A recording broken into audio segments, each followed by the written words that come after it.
Our first guest tonight is a very gifted actor and writer. He said we'd better call him, and so we did. Ladies and gentlemen, please welcome Bob Odenkirk.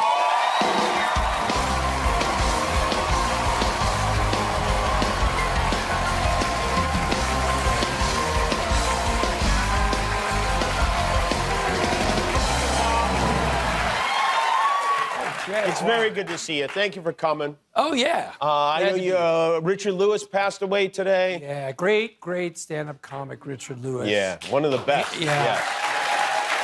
And just such a wonderfully lovely person. He was so sweet. Yeah. He loved everybody and supported everybody. You know, when I came out here after writing at Saturday Night Live in 1991, there was a scene happening of alternative comedy. Janine Garofalo was kind of the main person leading the way. Right. And I remember watching her up on stage, and she had notes, and I'm like, wow, no one's ever done that. And talking about her day and her personal life. And later, I remembered and looked at tapes, and Richard started that. Richard Lewis. That's right. We always have him to thank for that very personal comedy that he blazed the trail of, I think. Yeah, and he was so great. That's right. He would have the notes. Yeah. Yeah. I remember. I actually was just texting with him just the other day. It's very strange. Yeah, me too. He was in touch with everybody, and it's very sad. And what a great guy. Yeah, a really great guy. Yeah. You, I saw you at the Emmys. Yeah. You seemed. Here's how I would describe your demeanor at the Emmys. It was like, it was like a dad moment, almost like where you want me to act it out for you? Yeah. Would you mind? Yeah. Okay. Jeff, can I fit in here? See, and then you went. I said, do you need a seat? I do, but I can't. I'm looking at my ticket. I mean, it's over. And then you were gone. That's pretty much exactly what happened. I was late. Okay. What was happening? I was late. I was late on purpose. I said, I'll show them. I'll get there late, and I'll miss all that hoo-ha that takes forever. Right? You mean the monologue the comedian worked so hard on? Sit in my seat, and it'll be great. But as it turns out, traffic in L.A., I forget every night. I forget. Yeah. And then every morning I remember. I'm reminded. And we were late to be late. Yeah. And not late enough. The show was still going on. But yeah, it was super late. And then the category for my co-star Ray Seahorn was being announced at that moment. Oh, and that's why you were so. I love Ray so much, and I couldn't miss that. But oh boy. Yeah. You're okay, though? Everything's all right? I think so. Yeah, okay, good. You know? But you were so nice to try to fit me in. You seemed in distress, yeah. I was very distressed. I would have let you sit on my lap if you needed to. Yeah. You know, it's easy to forget, I think, that Saul was not in the first season of Breaking Bad. No. The character of Saul showed up later in the second season. And became one of the main... In fact, you were at the SAG Awards this week, and you had a reunion with your cast. Oh, I miss every one of them. I wish the show went on forever. I really do. Very good people to include me, because I really was popping in, and I felt very much like a guest in their company. Did you always?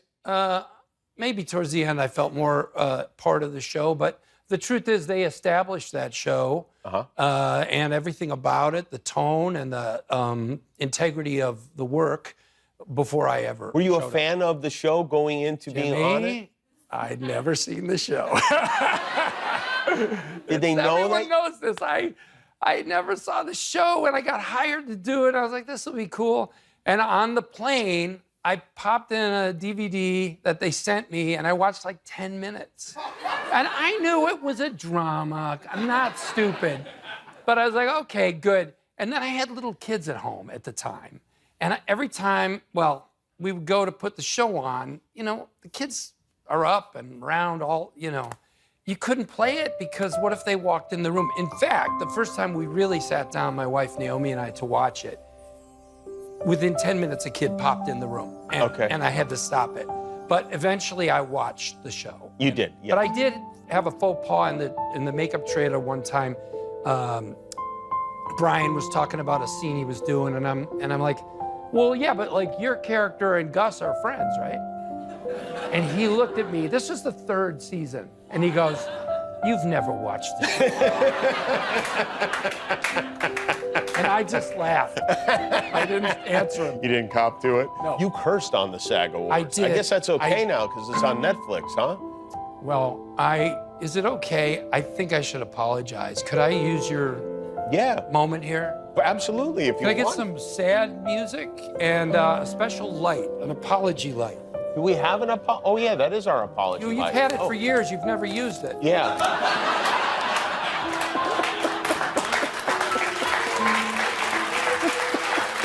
Hello, America. The other night at the SAG Awards, as part of a great reunion of the Breaking Bad cast, I, Bob Odenkirk, besmirched the evening's abundant pleasantries by saying the F. I implore your ears to forget what they heard my mouth say. And I only hope that no other person ever again utters that word, ever. Don't go down the dark road I've gone down. Finally, I hope that this apology, spoken live on television, gives me complete immunity from any and all crimes from here forward. And I thank the Supreme Court. You guys are awesome. It's impossible to do the work of being a celebrity without total immunity. You understand. It's so true. Thank you for saying that. I can't do anything. You have to be able to break the law to do your job. By the way, I want to ask you about this. I don't know if you are aware that you're in this shot, but this is from the Macy's Thanksgiving Day Parade, and there's you behind Savannah Guthrie. Okay, so what you don't see is I'm with my family, and I always wanted to see it live, and I asked, and they got me set in that beautiful, perfect place to watch everything. Good seats. And right behind me, Savannah's blocking the greatest host ever for the event.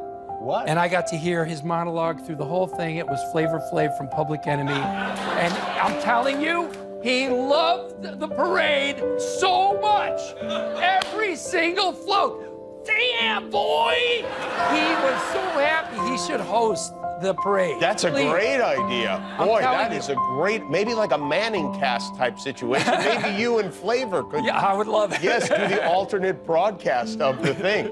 Oh, it's about time you guys It was teamed up. really fun.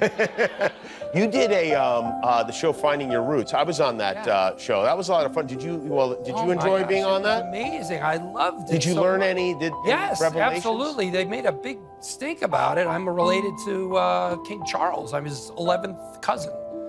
Is that true? yes. You're his 11th cousin. Yes. That's not that far away, is it? It is not that far away. And how is it that no one mentioned it in my family? It's not that far back. It's like 6 generations back is a direct relation to the Duke of Plune. And he had 4 children with a mistress. He wrote down her name and said, "I love her and I would like to marry her if my wife passes away." But he announced, and she lived in the castle, and then he died first. Wow. But how is it that they never told us? You're a Plune. I'm a Plune. Yeah. That's crazy that they would leave that out. Because in our family, they made up royalty, and then it turned out to be not true. Is that so? Yeah, it was like, yeah, yes, you were part of There were 2 other, that was never even a rumor in my family, so it was a big surprise. But we did find out that we are related to General Sheridan of the Union Army, which I'm very proud of. Okay, all right. And then the other question I had for them was, there was a rumor that my great-grandfather was very wealthy and a summer home and a whole staff there. And my aunts and uncles went there when they were a kid and they talked about it. And I said, "Can you find out what happened there?" And then they were like, "We didn't find any money there." He worked in a factory. He was the head of the floor of the factory. And I thought, well, it was Chicago. So skimming Yeah, you could have been was some. maybe a way to be very wealthy. Yeah, right. Oh, wow, yeah. I don't know how that. You got a duke and a mobster in there. Yeah. King Bob of Plune. What did you find out? I found out that nothing that my family had said was true. There's nothing at all. I mean, yeah, no, I did find out that our family was a group of anarchists in Italy who built a staircase so large at their home it blocked the town's pizza oven. And everyone hated them. Interesting stuff. Bob Odenkirk is here. We'll be right back. And Bob Odenkirk, who is a very busy man. What are you working on right now, Bob? Nothing really. I'm just kicking back, just reading books and writing. I'm writing a couple movies and just... Oh, okay. Because typically this is a spot where we show a clip of whatever it is that you're working on. I have a clip for it. You have... I have a trailer. Would you like to see it? Well, yeah, I mean, sure, if you have it, let's show that. Well, let's take a look at Bob's clip. From Slapdash Films comes the story of one actor in between jobs who gets the call that every actor dreams of. Bob Odenkirk, I'm between jobs. The Jimmy Kimmel show. Wednesday night, that's... Oh, yeah, I've got a huge movie coming out. Great. From the people who brought you Not Busy. Don't you get it? I have to come up with an entire movie, write it, shoot it, cut a trailer for it, and come up with a charming anecdote by tomorrow's show. Yeah, cool, Dad. I just gotta use the car. You'll do great. And so it begins. From the producers of Career Lull and Career Lull 2, Let's Do a Sequel, comes a race against the clock.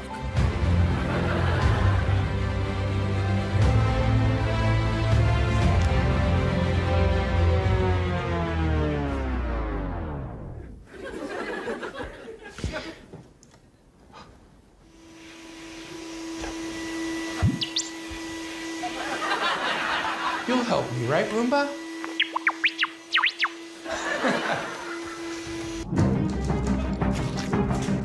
A film about a desperate actor who's got nothing but a dream. Aim low. Let's aim low. A typewriter. Bourbon. Some Parmesan cheese. I have nothing. Nothing. And a Roomba. Stop cleaning. We have a movie to write. That's right. Nothing is something. Roomba, you're a genius. The New York Times raves. This isn't a film. The Denver Tribune crows. I found the sex scene with a vacuum highly confusing. The LA Times proclaims, move along. Nothing to see here. Nothing to promote.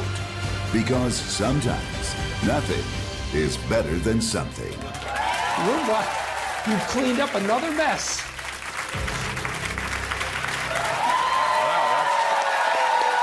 I love it. I appreciate it. You asked for a clip. There's a clip. You do actually have something to promote, and this is pretty. This is a family project that you put together, correct? Yes, it is. I wrote these poems with my kids when they were little, and we rewrote them now that they're adults, and my daughter did the illustrations. Yeah, I was going to guess that maybe you were related to Aaron Odenkirk, and you are. Well, your daughter did a great job with the illustrations Thank here. you. That's a lot of fun. You started doing this with them when they were kids? Yeah, we would do reading time, and then we'd write a poem. And I kept them all, and some were pretty good, and we punched them up. Wow, it makes me feel so insufficient as a parent when I hear things like that.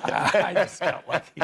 Well, there it is. It's a New York Times bestseller, Zillet and Other Important Rhymes. Bob will be appearing in Tucson, Arizona. You know, I moved here from Tucson, Arizona. Yeah, Tucson's a great city. Tucson at the Tucson Festival of Books. That's right. On Saturday, March 9th. Bob See you Odenkirk, everybody. Thanks for being here.